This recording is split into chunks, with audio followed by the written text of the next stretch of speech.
What's up, everyone? Welcome to Power Play with CJ. Today we're focusing on what the Philadelphia Flyers should do with the 17th overall pick in this year's NHL Entry Draft. I got them taking Ivan Barbashev from the Moncton Wildcats. With that pick, I think he'd be a good fit. Pretty good offensive winger. European kid playing in the Q. They went Q last year with that draft. Obviously, Barbashev is Russian. To be more specific, not that it's really relevant, but they went with Samuel Morin last year out of Rimouski. I think he's, maybe go to the Q again. Jared McCann from the Sault Ste. Marie Greyhounds. I think he could be off the board by then. I actually got him going 18th in this mock draft. I'm looking at that I did. He'd be a good fit, but I think he's kind of too similar to Scott Lawton in a lot of ways. So, I like Lawton as a prospect. I like Jared McCann as a prospect. But, and the last time they took a first-round pick out of the Sault Ste. Marie Greyhounds, it was, a man named Jeff Carter, and that pretty good hockey player. Trade, Dry Island, all that stuff. But end of the day, the guy is a solid hockey player. But again, Barbashev, maybe they go Julius Honka.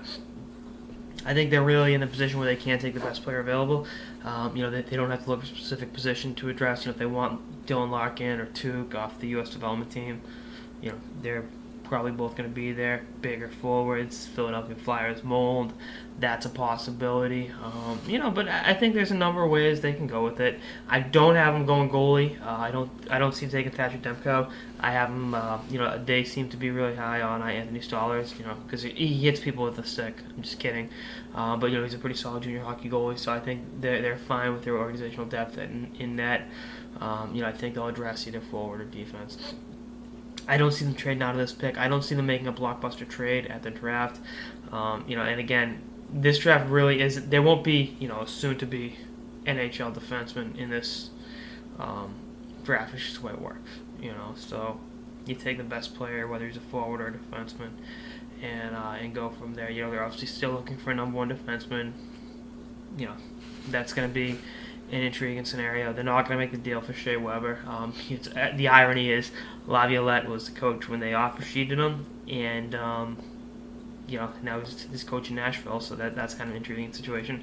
But maybe they kick the tires, but I don't see them moving the pick. I see them holding on to it, and again, Barbashev, if McCann's there, maybe they want to go with a fearsome twosome down the middle for years to come with McCann and.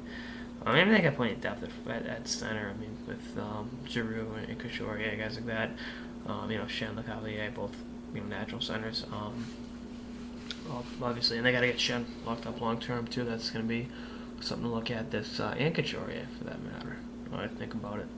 But I think they're in a good position to do that to address and their organizational weakness hasn't.